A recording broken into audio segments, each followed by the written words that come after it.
l'étape où vous faites passer votre destin devant le matériel, l'étape où vous vous dites « trop c'est trop, nous ne sommes plus d'accord qu'on puisse acheter nos consciences », l'étape où vous dites « aujourd'hui, nous voulons nous choisir une personne et cette personne n'aura rien à dépenser, nous allons faire toutes les dépenses avec nos maigres moyens ».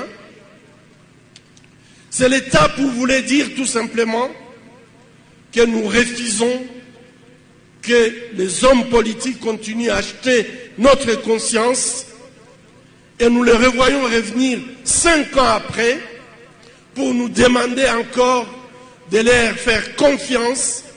Mais désormais vous dites, nous allons nous choisir notre dirigeant, nous allons financer les coûts de sa campagne et cette personne sera sous notre contrôle.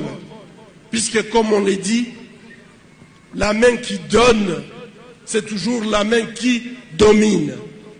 Et pendant les années, vous aviez accepté à ce qu'on vous donne 5 000 francs et on vous écrase pendant 5 ans. Aujourd'hui, vous dites, nous ne voulons plus être écrasés, nous voulons au contraire que nous ayons la personne à qui nous serons capables de dire, c'est nous qui avions financé votre campagne, c'est nous qui avons fait que vous soyez là, et donc vous devez faire notre volonté et pas votre volonté. C'est une étape importante. Pour moi, je considère que vous êtes en train de franchir, passer une étape importante du destin des Congolais. Chers compatriotes, mesdames et messieurs, la liberté a un prix. La liberté a un prix. Et je crois qu'aujourd'hui, vous êtes en train de décider que désormais nous voulons être libres. Et je suis très fier que ici, la majorité est constituée par les femmes. Les femmes qui nous portent. Les femmes qui connaissent la souffrance de la vie humaine. Ces femmes décident qu'elles veulent être libres et qu'elles veulent libérer les hommes, qu'elles veulent libérer leurs enfants. Merci à toutes les femmes ici présentes. Et quand vous étiez en train de donner qui 1000 francs, qui 5 $, qui 10 $ et plus, j'ai regardé et j'avais des larmes aux yeux. Puisque je sais que vous ne donnez pas l'argent de trop, vous ne donnez pas les surplus. Vous donnez le fond de votre caisse. Vous donnez les billets qui vous restent. Mais vous les donnez avec votre cœur, puisque vous voulez vous libérer. Vous voulez être libre. Vous voulez être des femmes qui auront des enfants et elles seront capables de donner l'avenir à leurs enfants. Ces pays, nous avons tout ce qu'il faut pour que les Congolais puissent marcher la tête haute. Aujourd'hui, nous marchons dans une humiliation terrible. Être Congolais. Mesdames et messieurs, je crois que ce que nous sommes en train de vivre aujourd'hui, c'est un tournant important de notre histoire.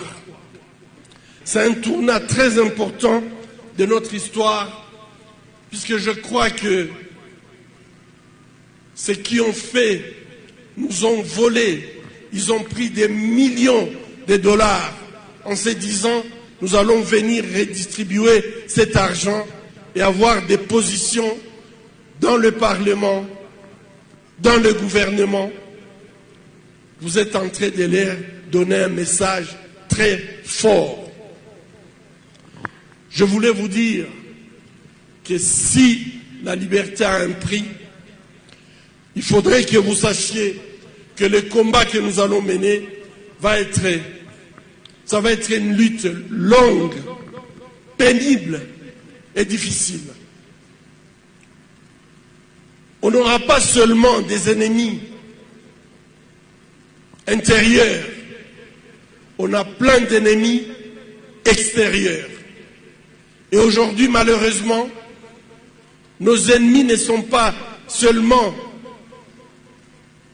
ceux-là que nous pensons, puisque même des gens qui nous sont proches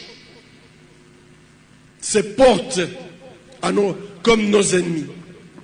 Et ceci m'amène à dire que nous devons être préparés. Nous devons absolument comprendre que nous allons au front et que l'ennemi est puissant. Ce ne sont pas seulement les Occidentaux qui nous ont colonisés depuis plus de 100 ans, qui nous ont pillés depuis plus de 100 ans. Aujourd'hui, dans nos villages, nous avons aussi des Orientaux qui exploitent nos richesses. Et en plus de ça, nous avons des voisins qui, en complicité, malheureusement, avec nos frères, participent à cette prédation. Et donc, vous comprenez très bien que nous avons besoin d'être soudés, nous avons besoin d'être forts, de comprendre le pourquoi de notre lutte. Mesdames et messieurs, notre histoire est longue. C'est une histoire il y a une histoire de souffrance, de terribles massacres. Ça ne commence pas aujourd'hui. C'est tout à fait une répétition de notre histoire. Et je crois qu'aujourd'hui, je vais profiter de l'occasion pour vous dire que nous devons nous battre pour pouvoir vaincre le complot contre la République démocratique du Congo. En 1885, alors que toutes les puissances voulaient contrôler l'espace qui sera appelé l'État indépendant du Congo, ils ont trouvé un compromis, pas un compromis pour les Congolais, mais un compromis pour les prédateurs.